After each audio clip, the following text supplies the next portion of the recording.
Tu es un guerrier. Nous pouvons nous asseoir. L'homme de Dieu va m'accompagner dans les saintetés, mais juste un peu, en baissant un peu le volume.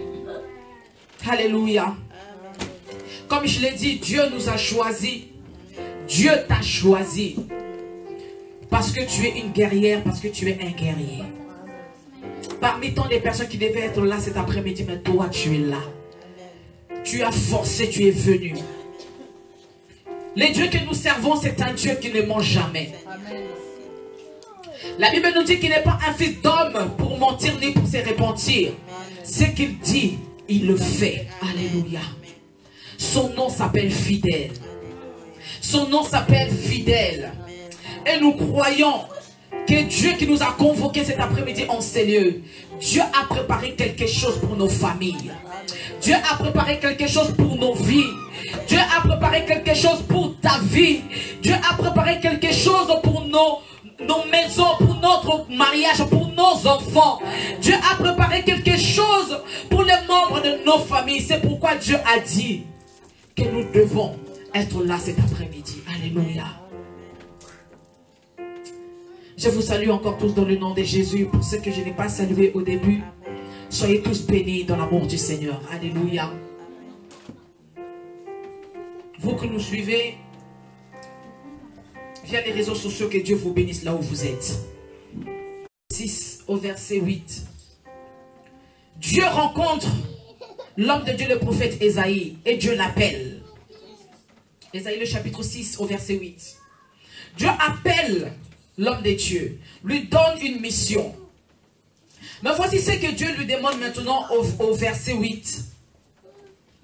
Ésaïe dit: j'entendis la voix du Seigneur disant: qui enverrai-je et qui marchera pour nous? Alléluia. Dieu dit: qui enverrai-je? Qui marchera devant nous? Qui enverrai-je pour mon peuple? Dieu pose la question dans ta famille: qui enverrai-je? Dans ta maison, qui enverrai-je? Dans ta nation, qui enverrai-je? Dieu cherche un homme. Dieu cherche une femme. Alléluia. Amen. Ésaïe a entendu la voix de l'Éternel lui dire: qui enverrai-je? Et qui marchera devant mon peuple? Qui marchera devant cette nation?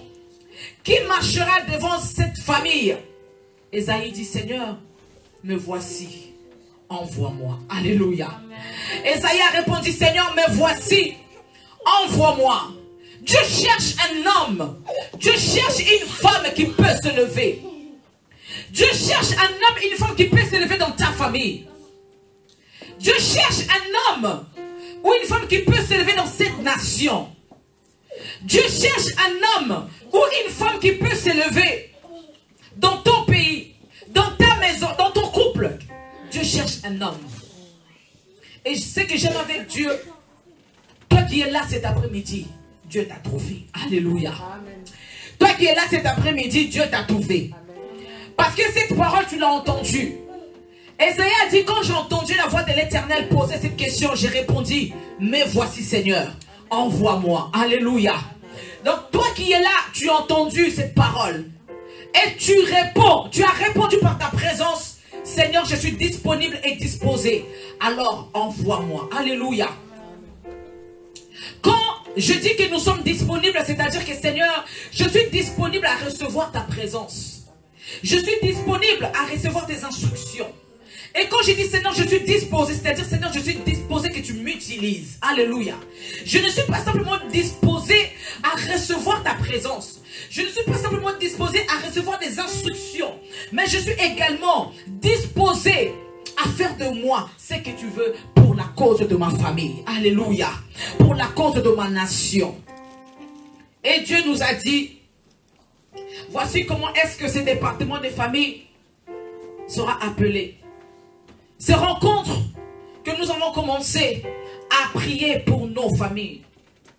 La délivrance de la famille par l'intercession prophétique. Alléluia. La délivrance des familles par l'intercession prophétique. Nous ne parlons pas simplement de simple intercession. Nous sommes tous appelés à être intercesseurs pour les uns et pour les autres. Nous sommes tous appelés à être intercesseurs pour nos frères, pour nos familles. Mais Dieu nous dit, non seulement cette délivrance va être effectuée par l'intercession, mais par l'intercession prophétique. Alors pour faire court et simple, alors prophétique, qu'est-ce que ça veut dire?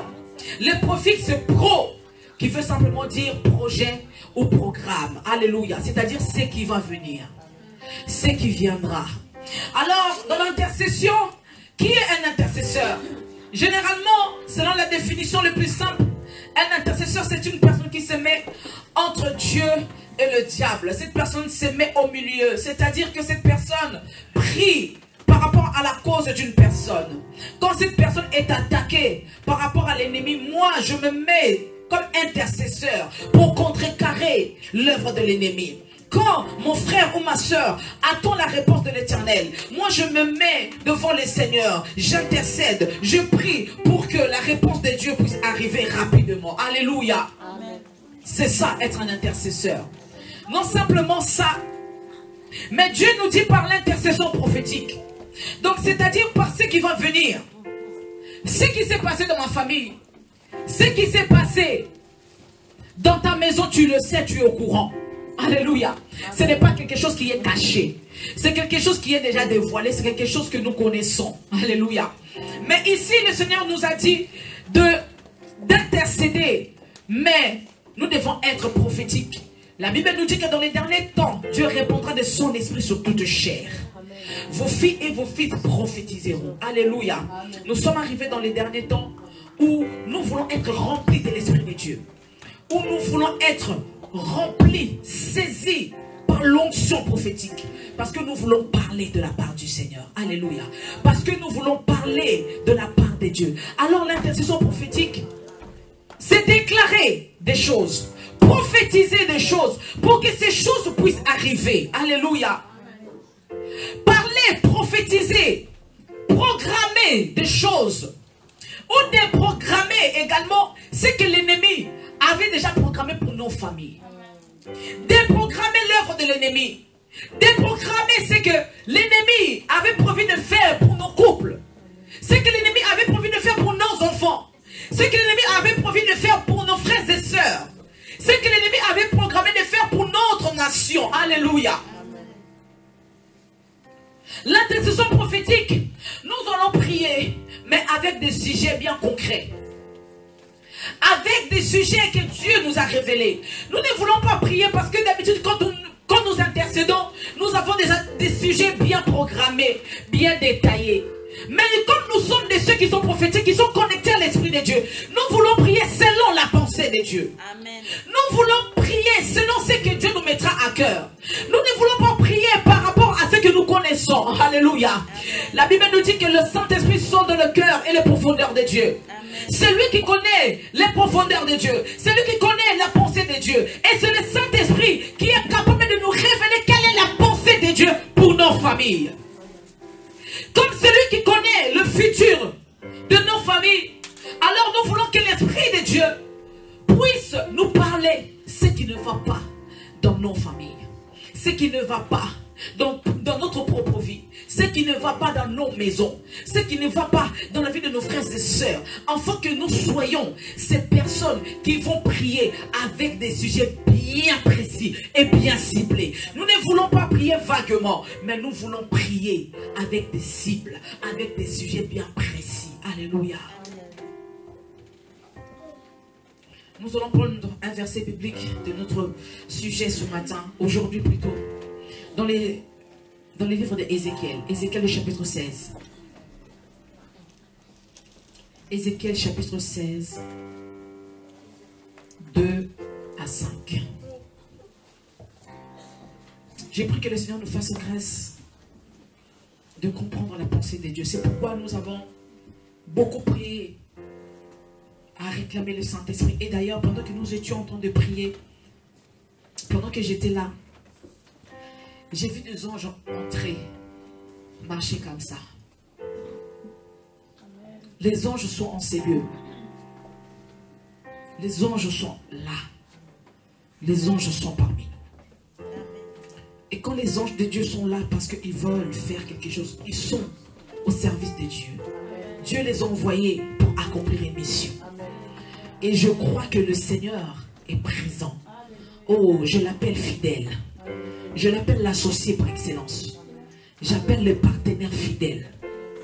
Lui qui a commencé cette œuvre avec nous, il sait et il va le faire. Ézéchiel, le chapitre 16, versets 2 à 5. Si nous pouvons tous nous lever, s'il vous plaît, nous voulons honorer la parole du Seigneur. Prenons nos Bibles dans les livres d'Ézéchiel, le chapitre 16. Alléluia. Prenons nos Bibles, Ézéchiel, chapitre 16, au verset 2 jusqu'au verset 15.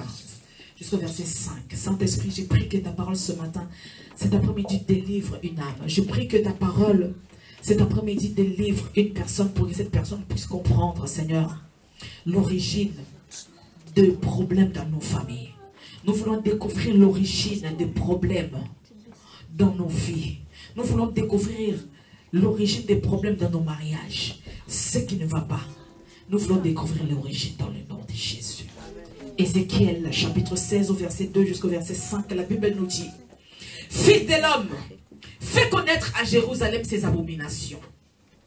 Tu diras, ainsi parle le Seigneur, l'Éternel, à Jérusalem. Par ton origine et ta naissance, tu es du pays de Canaan. Ton père était un Amoréen et ta mère une Étienne. À ta naissance, au jour où tu naquis, ton cordon n'a pas été coupé. Tu n'as pas été lavé dans l'eau pour être purifié. Tu n'as pas été frotté avec du sel. Tu n'as pas été enveloppé dans des langes.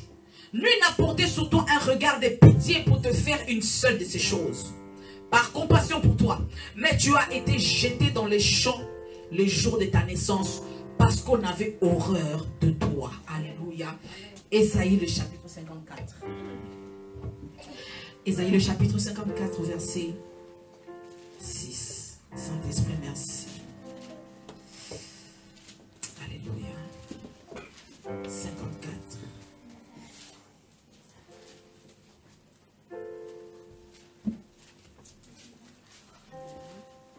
Ésaïe 54, le verset 6.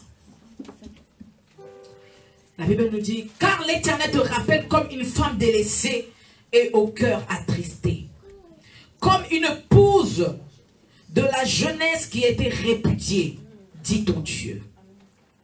Car l'Éternel te rappelle comme une femme délaissée et au cœur attristé. Amen. Comme une épouse de la jeunesse qui a été répudiée, dit ton Dieu. Alléluia. Acclamons la parole de Dieu. Asseyons-nous dans le nom du Seigneur Jésus. J'aimerais que nous puissions garder cette attitude de prière. Pendant que je parle au-dedans de toi, continue à intercéder.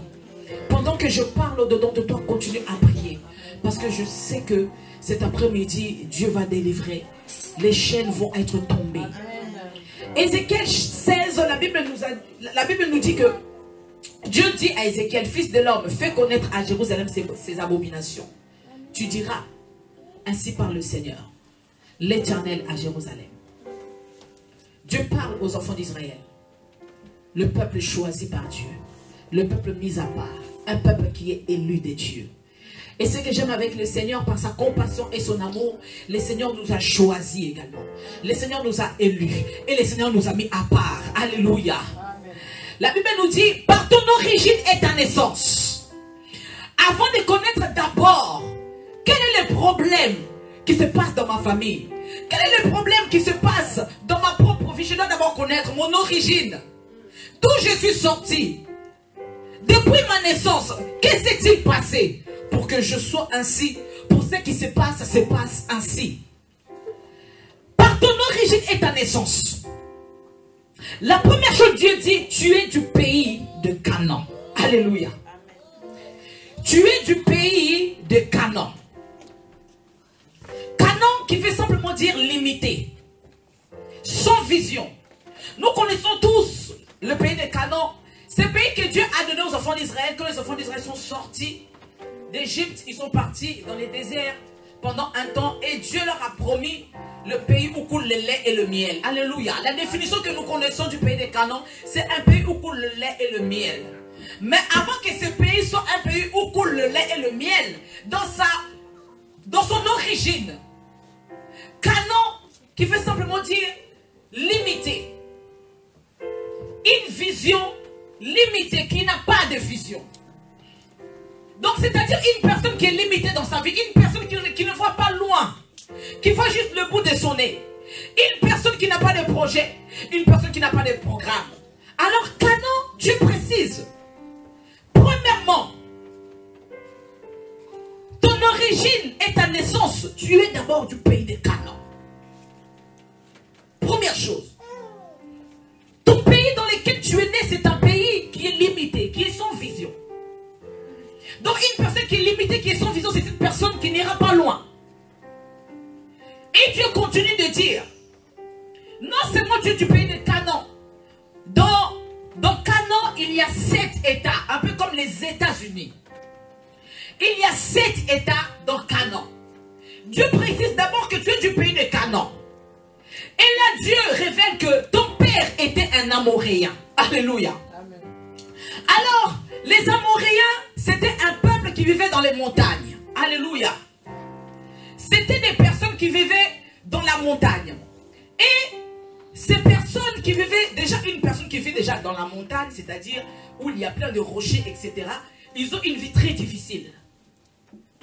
Même pour avoir de quoi manger, il fallait descendre jusqu'à la plaine, prendre à manger et remonter. Et pour monter une montagne, ce n'est pas évident. C'était déjà un peuple qui était des montagnards qui vivaient dans les hauteurs. Premièrement, non seulement c'était des personnes qui vivaient dans les hauteurs, ce sont des personnes qui sont orgueilleux. Comme ce sont des personnes qui vivaient dans les hauteurs, ils se croient au-dessus de tout le monde. Alléluia. Voilà ce que Dieu dit au peuple d'Israël. Premièrement, ton père est un Amoréen. Donc il est descendant déjà d'un pays ou d'un peuple orgueilleux. D'un peuple pour avoir même du pain, cette personne doit souffrir. Pour avoir même de quoi manger, cette personne devait fournir des efforts énormes. Alors que pour avoir du pain, c'est quelque chose qui est simple, qui est facile. Mais comme c'était un peuple qui vivait dans les hauteurs, comme c'était un peuple qui vivait dans les montagnes, alors pour tout avoir, c'était un peu compliqué pour eux. Premièrement, ton père, c'est une personne non seulement qui est orgueilleuse, parce que tout simplement, cette personne croit qu'il est au-dessus de tout.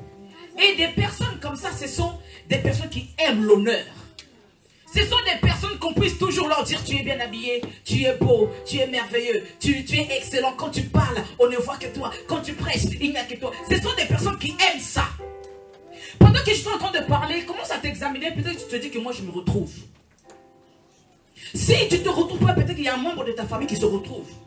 Ou peut-être c'est ta famille qui s'y retrouve.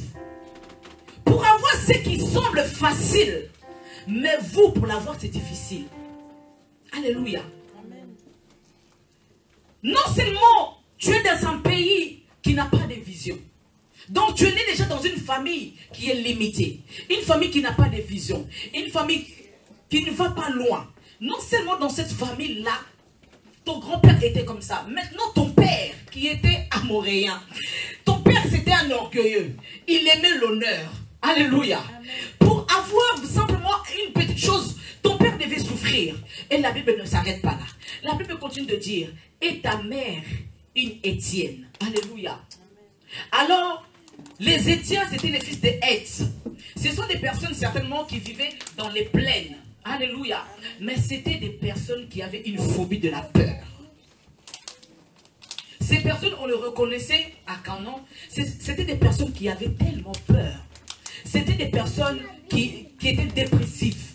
C'était des personnes qui faisaient beaucoup d'erreurs. C'était des personnes qui étaient vraiment tourmentées. Et d'ailleurs, le mot Étienne qui veut simplement dire la terreur. La terreur. Ce sont des personnes, quand ils veulent faire un pas, ils se disent: non, je crois que ça ne va pas marcher. Je pense que les hommes vont parler. Je pense que les hommes ne seront pas d'accord. Ce sont des personnes qui ont peur. qui sont paralysés, terrorisés. Au moindre chose, quand ils veulent faire quelque chose, ils se disent que non, je n'y arriverai pas. Quand ils veulent faire quelque chose, ils se disent non, ça va être compliqué, c'est pas pour moi. Que je ne suis pas assez qualifié, que je ne peux pas faire ceci, que je ne peux pas faire cela. Dieu rappelle à une personne cet après-midi, tu dois connaître ton origine. Non seulement tu dois connaître ton origine, mais moi Dieu, je veux te rappeler le jour même où tu es né. Alléluia. Par ton origine d'abord, tu sors du pays des Canaan. Non seulement tu sors du pays des Canaan, mais tu es le fils ou la fille d'Anna Moréa et d'une Étienne. Ce sont des personnes qui font beaucoup de bêtises, qui se trompent sur des choses qui peuvent sembler simples. Regarde maintenant ta vie. Dès que tu fais quelque chose, est-ce que cette chose avance? Est-ce que tu as l'audace de poser un acte et tu continues à le faire? D'autres personnes peuvent poser un acte, mais pour continuer à le faire, ils commencent à regarder tout autour d'eux. Qu'est-ce que les autres vont dire? Alléluia. À ta naissance, au jour où tu naquis, ton cordon n'a pas été coupé. Alors nous connaissons tous le cordon ombilical sert par rapport à l'enfant de recevoir ce que la mère a. Quand maman mange, quand maman boit, c'est ce qui permet que l'enfant soit en contact avec la maman, n'est-ce pas? C'est ce qui permet au fœtus de vivre dans le ventre. Après la sortie de l'enfant, nous devons couper, physiquement parlant, couper les cordons pour que l'enfant puisse être libre, n'est-ce pas? Mais ici, le jour de ta naissance, la Bible nous dit, ton cordon n'a pas été coupé. Il y a des personnes spirituellement qui sont encore dépendants de leur maman. Même physiquement, vous devez vous rendre compte au moindre problème, ces personnes courent chez maman. Ces personnes courent dans la famille. Au moindre problème, ils ont recours à la famille. Le jour de ta naissance, ton cordon n'a pas été coupé. Première chose, tu es toujours lié. Tu es toujours lié dans ce qui concerne ta famille. Dans les liens de famille, tu es là. Dans les liens de coutume, tu es là. Dans les liens ancestraux, tu es là. Pourquoi? Parce que ton cordon n'a pas été coupé. Il y a quelque chose qui te lie encore avec tout ce qui est dans le monde des ténèbres. Pourquoi? Parce que spirituellement, ton cordon n'a pas été coupé. En fait, tout ce que tu vis aujourd'hui, tu subis simplement. Tu sais pourquoi tu subis? Parce que tout simplement, tu n'avais pas la connaissance de ça. Et je prie qu'aujourd'hui, comme tu as la connaissance de ça, quand tu vois qu'il y a des choses qui ne font pas du tout dans ta vie, dis simplement, comprends que ton cordon n'a pas été coupé. Et après, nous allons couper ces cordons dans le nom de Jésus. Le jour où tu naquis, ton cordon n'a pas été coupé. Tu n'as pas été lavé pour être purifié. Waouh! Quand l'enfant sort, nous connaissons tous que l'enfant est sale. D'autres enfants qui sont extrêmement sales. Et on est obligé de laver l'enfant pour que l'enfant soit propre. Mais la Bible nous dit que tu n'as même pas été lavé. Donc c'est-à-dire avec tous les saletés avec lesquels tu es sorti du ventre de ta mère, on te laisse ainsi. Imaginez-vous, quelques jours après, même une semaine après, comment est-ce que l'enfant va être? Comment est-ce que la peau de l'enfant va être? Jusqu'aujourd'hui, bien-aimé, tu n'as pas été purifié. Malgré que tu viens à l'église. Ce sont des choses que beaucoup de chrétiens ne connaissent pas. Malgré que tu pries, malgré que tu jeûnes. Mais il y a des choses qui ne semblent pas fonctionner correctement. Peut-être parce que tu n'as pas été lavé spirituellement par le sang de Jésus. Tu es resté avec toute l'impureté de ta famille. Tu transportes sur toi tous les fardeaux, tous les jougs, tous les liens de ta famille qui a commencé des générations et des générations. Tu étais sale. On n'a pas prêté attention à toi. Que cet enfant devait épargner au moins sa vie. Mais tu es resté dans les liens familiaux. Tu n'as pas été lavé pour être purifié. Tu n'as pas été frotté avec du sel. Alléluia. C'est-à-dire que non seulement on n'a pas pris la peine de te laver, non seulement avec de l'eau, mais on n'a même pas pris la peine même de te laver, même avec du savon. Vous savez, une personne qui est sale, si cette personne se lave simplement avec de l'eau, elle peut être propre. Mais il y a d'autres saletés là où il faut qu'on frotte pour que cela puisse partir. Alléluia. Non seulement frotter, mais il faut frotter avec quelque chose. Pour que cela vraiment soit, comment dirais-je, propre, pour que tu deviennes réellement propre. Mais toi, on n'a même pas eu le temps de te laver. Non seulement te laver, mais on n'a même pas pris la peine de prendre même du sel ou même du savon pour te laver. Ce qui est grave. Alléluia. Non seulement ça, tu n'as pas été enveloppé dans des langes. On n'a même pas pris la peine de prendre même un drap pour te couvrir, pour couvrir peut-être ta nudité, le saleté de ta vie. Non, on t'a laissé ainsi. Donc c'est-à-dire que tel que tu es là, tu es nu. Dans le monde de ténèbres, on sait que tu es nu. Et les personnes qui sont même dans les seigneurs, qui ont les yeux ouverts, quand cette personne voit, cette personne te voit nu. En fait, tu n'as aucune protection. Parce que la couverture, non seulement elle couvre notre nudité, mais elle protège contre le froid, contre peut-être la pluie ou les tempêtes. Mais toi, dès qu'il y a un vent qui se lève quelque part, ce vent-là ou cette tempête-là, ça bat sur ta vie. Quand il y a quelque chose qui se passe, tu sens tout de suite que ta vie est chamboulée. Ta famille est dérangée. Ta famille est troublée. Pourquoi? Parce qu'on n'a même pas pris la peine de te couvrir avec quelque chose. Alléluia. Nul n'a porté sur toi un regard de pitié pour te faire une seule de ces choses. Par compassion pour toi. Personne n'a pris la peine de se soucier de toi. Que cet enfant, on peut le laver. Pour que cet enfant doit être propre. On doit couvrir l'enfant parce que l'enfant peut tomber malade. L'enfant peut attraper froid. Mais les gens, on s'en fout. Il n'y a personne qui a porté un regard favorable à ton sujet. Mais tu as été jeté dans les champs le jour de ta naissance. C'est-à-dire que tu as été jeté, abandonné, délaissé. Un bébé seul, où ça? Dans les champs. On peut tout trouver dans les champs. Il peut y avoir des petits serpents, des insectes. On te laisse ainsi comme ça. Et parfois tu te rends compte que dans ma vie, il y a tout le temps des personnes qui rentrent dans mon cercle d'intimité. Ils viennent que pour chambouler ma vie. Parce que tu es dans un champ.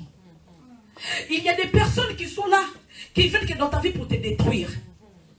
Même les gens de ta propre famille. Toi, tu crois qu'ils sont là pour ton bien. En fait, non. Comme tu es dans un champ, en fait, tu n'as pas de protection, tu n'as pas de sécurité. Ces personnes seront là juste pour te porter des problèmes. Alléluia. Mais j'aime avec Dieu. J'aime Dieu. Parce que ce Dieu-là, il nous connaît. Alléluia. Dis, Dieu me connaît. Oh, est-ce que tu peux dire, Dieu me connaît? Non, mais dis-le bien. Est-ce que vraiment Dieu te connaît? Tu dois être sûr que Dieu te connaît. Dis, Dieu me connaît. Oh, moi, Fanny, je déclare que Dieu me connaît. Moi, je déclare que Dieu, il me connaît. Il me connaissait depuis le jour de ma naissance. Avant que je vienne même ici sur la terre, Dieu me connaissait. C'est pourquoi Dieu a prêté un regard favorable sur ma vie. Voilà maintenant ce que Dieu dit. Malgré que tu as été rejeté, malgré qu'on n'a pas prêté attention à toi, malgré tout ce que le monde... Malgré tout ce que le monde t'a fait, malgré tout ce que le monde des ténèbres t'a fait, mais Dieu te dit, mais moi l'Éternel, je te rappelle. Amen. Comme une femme délaissée et au cœur attristé. Amen. Pendant longtemps, tu étais délaissé des hommes. Tu étais abandonné. Tu étais attristé. Pourquoi? Parce que rien ne fonctionne. Quand tu regardes ta famille, tu te dis, Seigneur, qu'est-ce qui se passe dans ma famille? Quand tu regardes tes frères et sœurs, tu dis, Seigneur, il y a quelque chose qui ne va pas. Quand tu regardes ta propre vie, tu regardes ton mari, tu regardes tes enfants, tu vois que... Seigneur, qu'est-ce qui se passe? Mais j'ai une bonne nouvelle pour un homme et une femme cet après-midi. La Bible nous dit que Dieu nous rappelle comme une femme délaissée et au cœur attristé. Alléluia. Comme une épouse de la jeunesse qui a été abandonnée. Dis ton Dieu. Oh, répète avec moi. Mon Dieu. Mon Dieu. Mon Dieu. Non, mon Dieu. Ce n'est pas le Dieu de ta famille. Ce n'est pas le Dieu d'une autre personne. Mais c'est ton Dieu. C'est ton Dieu. Dieu, il te rappelle, là où les hommes t'ont mis dans les champs, les hommes n'ont pas prêté attention à toi. Malgré ce que était ton père ou ta mère, malgré que tu es né dans les pays de Canaan, malgré que ta mère était Étienne et ton père Amoréen, malgré que votre vision de la vie est très limitée, malgré que vous ne pouvez pas avancer. Vous savez, il y a des familles où il y a des hommes et des femmes qui ont étudié, qui sont super diplômés des masters, mais qui ne trouvent jamais de travail à leur niveau. Qui ne trouvent jamais de travail à leur niveau. Ce sont des personnes spirituellement qui sont limitées. Ce sont des personnes qui vont peut-être trouver un bon travail, un bon poste aujourd'hui. Mais ne vous inquiétez pas, 1 an après, 6 mois après, il va se passer quelque chose au travail où ils vont perdre leur poste. Et là, tu vois tout de suite que non, il y a un esprit de limitation de ma famille. Tu vas te rendre compte que dans cette famille, Il y a des très belles femmes, des très jolies femmes. Mais ces femmes-là, il n'y a aucune qui se marie. Aucune. L'homme viendra l'épouser aujourd'hui. Mais dans 5 ans, dans 10 ans, l'homme va partir, va laisser cette femme avec des enfants. Il y a quelque chose qui ne va pas. Cet esprit de limitation qui est dans ta famille. J'ai pris que cet après-midi, que quelqu'un puisse comprendre. Nous qui êtes là ce soir, cet après-midi, peut-être que toi, dans ton côté, tu n'as pas de problème. Mais regarde peut-être au côté de ton mari ou de ton conjoint. Alléluia. Amen. Parce que la Bible nous dit que Dieu ne sait pas ce que Dieu a enjoint, n'est-ce pas? Alors que Dieu vous a réunis, Dieu nous a réunis, nous sommes devenus un. C'est-à-dire que ce qui se passe dans ma belle famille ou de l'autre côté est devenu aussi également mon combat. Amen. Alléluia. Parce que nous sommes devenus un. Alors, cet après-midi, comme je l'ai dit tout à l'heure, pendant que je parle, commence à examiner peut-être de l'autre côté de ta belle famille. Qu'est-ce qui se passe? Tu vas voir dans une famille, que ce soit des hommes ou des femmes, ce sont tous des soulards. Tous des soulards. Quand ils commencent à boire, on ne reconnaît plus le père, il est où, la mère, elle est où, les enfants, les oncles, les tantes, et tous sont pareils. Amen. Ce sont des choses qui ont été faites, peut-être inconsciemment, ou même consciemment. Mais ces choses-là sont restées. Ces choses-là sont restées. Dans le monde des ténèbres, il y a des hôtels qui ont été bâtis pour que vous puissiez rester ainsi. Mais je crois, je le crois, je le sais, comme le Seigneur a prêté un regard favorable sur nos vies, et Dieu nous a appelés comme des intercesseurs prophétiques, et nous avons répondu présent à cet appel. Nous allons prophétiser, nous allons déclarer, nous allons parler pour nos familles que le divorce n'existe pas. Au nom de Jésus-Christ. La malédiction qui planait dans nos familles depuis des années et des années, des générations et des générations.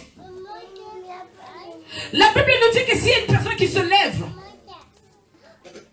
dans cette famille et arrête cette malédiction, bien aimé, que ce soit après 10 générations, 5 générations, le Seigneur est capable de faire. Pourquoi? Parce que nous avons compris. Nous avons eu la révélation de ce qui se passe dans nos familles. Nous avons eu la révélation de ce qui se passe dans nos familles.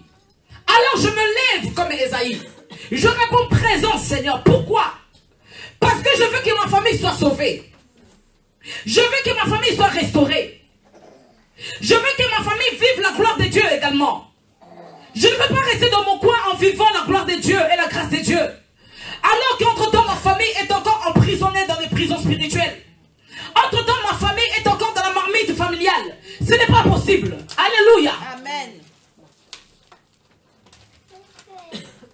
Tel que nous sommes, nous devons prendre conscience de ce qui se passe dans nos familles. Quand tu étais né, qui t'a coupé le cordon ombilical? Qu'est-ce que cette personne a fait avec cela? Alléluia. Il y a des hommes et des femmes. J'ai vu une délivrance d'une personne, l'infirmière qui avait coupé le cordon ombilical. Elle est partie avec le cordon et a fait des gris-gris. Cette personne ne le savait pas. Si ce n'était pas par les prophétiques, cette personne n'allait pas savoir que son cordon a été envoûté et travaillé dans le monde des ténèbres. Comme le Seigneur, il nous connaît. Comme il est notre Dieu, le Seigneur a parlé. Et cet homme a su la cause de son problème. Nous devons tous savoir quelle est la cause de nos problèmes. Quelle est la cause de nos problèmes? Quelle est la cause des problèmes dans nos familles? Quand tu regardes dans ta famille, tout le monde est marié, mais il n'y a pas la stabilité. Tout le monde est marié dans ta famille, mais quand tu regardes le couple de ta famille, il n'y a pas la stabilité. Il n'y a pas la stabilité. Malgré qu'ils sont mariés, mais ils ne vivent pas le bonheur du mariage. Ils ne vivent pas le bonheur du mariage. Pourquoi? Parce que les maris de nuit et les femmes de nuit ont pris la place, ont pris la possession. Ils ont fait de leur maison leur demeure. Malgré que vous êtes ensemble, mais vous ne vivrez jamais la paix. Jamais la joie d'un couple. Alléluia. Vous allez voir, malgré que tout le monde est marié. Mais quand vous regardez vers les femmes, on les a épousées après avoir eu 2 enfants, 3 enfants. Bien aimé, constatez certaines choses qui se trouvent dans vos familles. Vous allez vous rendre compte qu'il y a quelque chose qui ne va pas. Malgré que, même tes cousins, tes cousines, tout ça, etc. Tout le monde est marié. Mais on les a épousés après avoir eu des enfants. Parce que la Bible nous dit que d'abord tu dois être marié et ensuite avoir des enfants. Mais on vous épouse après avoir eu 2, 3 enfants. C'est un constat que moi j'ai fait dans ma famille. Malgré que je n'avais pas la révélation que j'ai aujourd'hui, j'étais très jeune. J'ai fait un constat du côté de mon père. Toutes les femmes, je dis bien toutes les femmes, on devait les épouser après avoir eu des enfants. Moi j'ai refusé, j'ai dit je refuse. Je ne veux pas. Je dis non, je refuse. Tous mes frères, mes cousins, et tous épousaient leurs femmes comme il faut. Mais quand je regardais chez mes soeurs et mes cousines, je me rendais compte qu'il y a un problème. Pourquoi pas nous? Pourquoi est-ce que nos frères honorent leurs femmes avant? Et pourquoi pas leurs soeurs, on ne peut pas les honorer avant? Il y a certaines choses, bien aimées. Il ne suffit pas d'être puissant spirituellement ou quoi que ce soit. Avec la déclaration. Quand tu sais déclarer.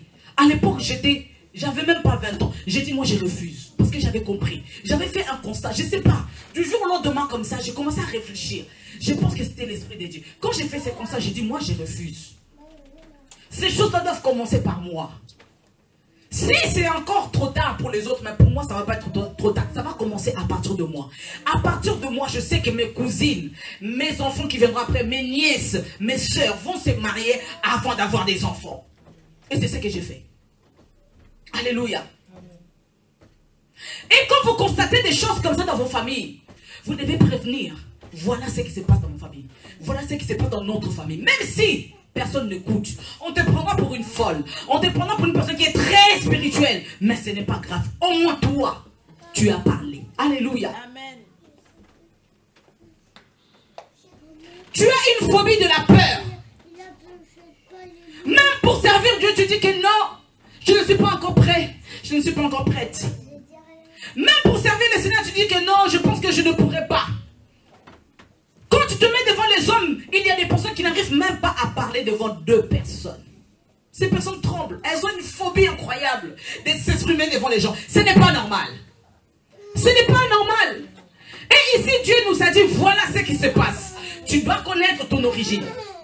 Tu dois connaître d'où tu es sorti.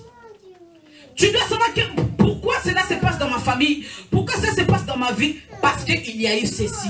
Parce qu'il y a eu cela. Ne soyons pas ignorants. C'est pourquoi la Bible dit que mon peuple périt par manque de connaissance. Quand tu n'as pas la connaissance de ce qui se passe dans ta famille, quand tu n'as pas la connaissance de ce qui a été fait dans ta famille, alors bien aimé, tu mourras tel que tu es.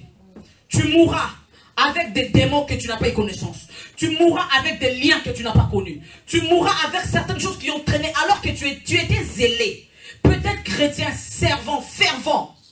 Mais tu meurs avec certaines choses parce que tu n'as pas eu la connaissance. Et je prie qu'à partir d'aujourd'hui, que tu puisses prier, Seigneur, révèle-moi ce qu'il y a dans ma famille. Révèle-moi ce qui se trouve dans ma belle famille. Révèle-moi, Seigneur, ce qui se passe dans ma vie. Nous devons poser des bonnes questions au Seigneur. Alléluia. Nous croyons que le Seigneur, il est merveilleux. Amen. Nous croyons que le Seigneur, il est merveilleux. Amen. Malgré là où nous étions, bien aimés, dans la boue, dans la saleté, nous n'avons été protégés par personne. Nous avons été rejetés. Avec tout ce qui était dans notre vie, on nous a laissés ainsi. Mais moi, je crois que le Seigneur, comme il est bon, comme il est merveilleux, ce Dieu-là s'élèvera. Alléluia. Ce Dieu-là va nous délivrer. Ce Dieu-là va délivrer nos familles. Ce Dieu-là va délivrer les membres de nos familles. Qu'ils prient ou pas. Oh, la Bible nous dit que le salut viendra que par toi. Amen. Le salut ne viendra que par toi. Pas par une autre personne. Dieu a trouvé en Israël une femme et un homme pour délivrer son peuple. Ne regarde pas ton âge. Dieu t'a trouvé. Peu importe ton statut dans ta famille. Mais Dieu n'a trouvé que toi. Parce que Dieu a une mission pour toi, pour cette famille. Alléluia. Cette famille qui est en train de gémir. Peut-être que tu n'as pas la connaissance. Dis au Seigneur, ouvre-moi les oreilles pour que je puisse entendre ce qui se passe dans les lieux secrets. Ouvre-moi les oreilles pour que je puisse entendre ce qui se passe dans le monde des ténèbres concernant ma famille. Et Dieu est capable de t'ouvrir les oreilles pour que tu puisses entendre quand toutes ces personnes font des réunions pour ta famille. Toutes ces personnes font des incantations pour ta famille. Pour que tu puisses commencer maintenant à intercéder. À contrecarrer maintenant leurs paroles. Alléluia. Ne soyons pas aveugles. Le temps est grave. Nous devons nous lever. Dieu nous a appelés. Je le répète. Dieu t'a trouvé toi. Pas ton mari. Pas ta femme. Pas tes enfants. Mais Dieu n'a trouvé que toi. Alléluia. Dis avec moi, Dieu m'a trouvé. Confesse-le, Dieu m'a trouvé. Pour ma famille, Dieu m'a trouvé. Pour mon mariage, Dieu m'a trouvé. Pour mes enfants, Dieu m'a trouvé. Pour ma nation, Dieu m'a trouvé. Oh, merci Seigneur, parce que tu as prêté un regard favorable pour moi. Alors moi qui étais jeté, Seigneur Jésus, dans le champ, dans la boue, j'étais sale, avec tous les liens, avec tous les fardeaux, Seigneur. Mais tu m'as trouvé. Tu m'as trouvé. Je te dis merci. Alléluia. Dieu nous a trouvés.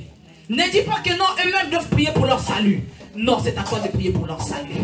Ne dis pas que non, eux-mêmes doivent prier pour leur délivrance, pour leur couple. Non, Dieu t'a trouvé. Alléluia.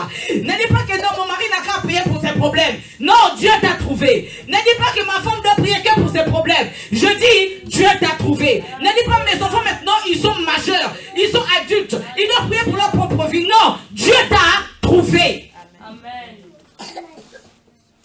Nous allons maintenant prier. Comme des soldats, comme des guerriers, il y a de la place dans la salle. S'il faut mettre les chaises à côté, mettons les chaises à côté. Je veux que maintenant nous puissions nous lever. Nous allons maintenant prier. Nous allons maintenant prier pour des prières. Nous allons faire une prière de déclaration. Tu vas déclarer. Tu vas prier. En tout cas, chacun est libre. Je ne vais pas donner des sujets de prière. Toi-même, tu connais les problèmes de ta famille. Toi-même, tu connais ton problème. C'est à toi de prier. C'est à toi de prier. Si tu veux t'allonger, allonge-toi par terre. Si tu veux sauter, saute. Si tu veux crier, crie. Mais avant cela, j'aimerais que tous ensemble, nous puissions demander pardon au Seigneur. Nous allons nous repentir. Nous allons renoncer à tout ce que nous avons fait. Nous allons demander pardon à Dieu qui puisse d'abord nous pardonner. Nous allons regretter tout ce que nous avons fait. Si auparavant nous étions orgueilleux, nous allons dire au Seigneur, Seigneur, je regrette parce que j'étais orgueilleuse. Je regrette parce que j'étais orgueilleux. Tu vas prier. Est-ce que nous pouvons tous ensemble nous lever? Est-ce que nous pouvons tous ensemble nous lever? Est-ce que tu peux commencer à demander pardon au Seigneur? Commence à demander pardon au Seigneur pour tout ce que tu as fait. Oui, bien-aimé, personne va t'écouter, personne ne pourra entendre ce que tu dis. Ici, c'est chacun pour chacun, Dieu pour soi. Alléluia, Dieu pour tous. Chacun pour chacun, Dieu pour tous. Est-ce que tu peux commencer à élever ta voix dans le nom de Jésus-Christ de Nazareth? Alléluia.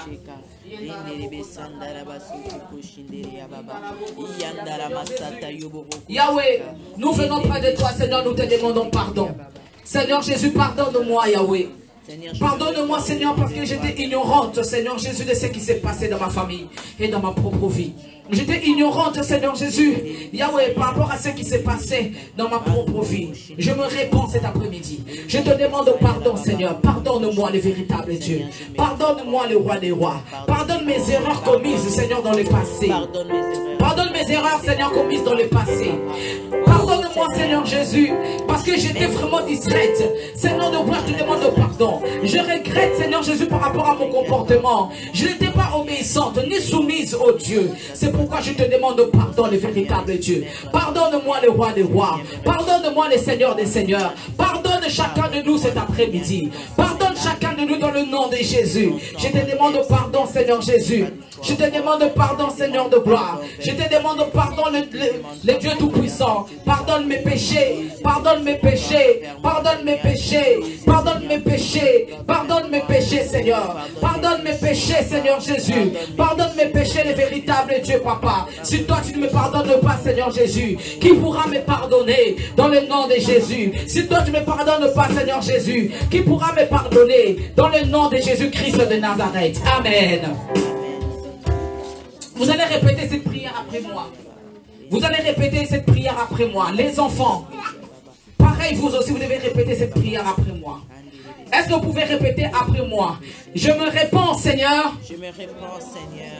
Je me répands, Seigneur. Je me répands, Seigneur. D'avoir eu un enfant de mes rêves. D'avoir eu un enfant. Je me répands, Seigneur. Je me répands, Seigneur. d'avoir été enceinte dans mes rêves. Je me réponds, Seigneur, d'avoir pris des cadeaux dans mes rêves. Je me réponds, Seigneur, d'être allé consulter des médiums et des esprits. Je me réponds, Seigneur, de m'être soumis à des puissances sataniques. Je me réponds, Seigneur, d'avoir adoré des eaux pour chercher des bénédictions. Je me réponds, Seigneur, car le nom de mon village est un nom des eaux. Je me réponds, Seigneur, d'avoir voulu dominer mon époux ou mon épouse. Je me réponds, Seigneur, pour avoir incité mon époux à commettre le mal. Je me réponds, Seigneur, d'avoir été plein d'hypocrisie. Je me réponds, Seigneur, d'avoir volé l'autorité de mon époux. Je me réponds, Seigneur, de m'être baigné la nuit dans les rivières. Je te demande pardon pour tout orgueil dans ma vie. Je sais que tu résistes aux orgueilleux et que tu fais grâce aux humbles. Je te demande pardon, Seigneur, pour toute rébellion envers toi et pour toutes les fois où je me suis rébellé contre les autorités que tu as mises sur mon chemin. Depuis mon enfance jusqu'à maintenant, je décide aujourd'hui de me soumettre à toi, à ta parole et aux autorités. Je te demande pardon d'avoir cru au mensonge et aux tromperies de l'ennemi. Au nom de Jésus, je renonce, je lis, je chasse tous les esprits de mensonges et de tromperies. Je te demande pardon pour tous les péchés sexuels que j'ai commis dans ma vie et je ferme les portes que j'ai ouvertes à l'ennemi au travers de ces péchés. Père, je te demande pardon pour toute application dans les sectes, dans les loges, dans les fausses religions, dans les nouvel âge, dans l'occultisme en général et toute pratique qui cherche le spirituel en dehors de Jésus et sa parole. Je te demande pardon, Seigneur, d'avoir cherché à connaître l'avenir par des moyens spirituels diaboliques. Père, je te demande pardon pour tous les péchés de mes parents, grands-parents, jusqu'à la 10e génération avant moi. Je renonce à tout esprit d'orgueil. Esprit d'orgueil, je te chasse loin de moi. Au nom de Jésus, je renonce à tout esprit de rébellion. Esprit de rébellion, retire-toi de ma présence. Au nom de Jésus, je renonce, je lis et je chasse tous les démons de perversion sexuelle. Au nom de Jésus, je renonce aux rites d'initiation et aux engagements verbaux ou écrits faits dans des groupes sataniques. Je brise tout lien avec ces groupes au nom puissant de Jésus. Je renonce à tous les esprits de religion, des sectes, des loges et des mensonges au nom puissant de Jésus. Sortez de moi maintenant. J'appartiens à Jésus et à lui seul. Je renonce à Satan et à toutes ses œuvres au nom puissant de Jésus. Au nom de Jésus, par l'autorité que j'ai comme enfant de Dieu, je renonce, je lis et je chasse tous les esprits de sorcellerie, d'occultisme, de divination. Sortez de moi au nom de Jésus. Je renonce et je répudie tous les péchés et toutes les œuvres mortes de mes ancêtres. Je renonce et je rejette tout péché dans ma vie et ma famille. Au nom de Jésus, je rejette toute influence de mari de nuit, de femme de nuit sur ma vie conjugale. Au nom de Jésus, je rejette l'influence de tout rêve satanique que j'ai fait dans lesquels je faisais l'amour Au nom puissant de Jésus.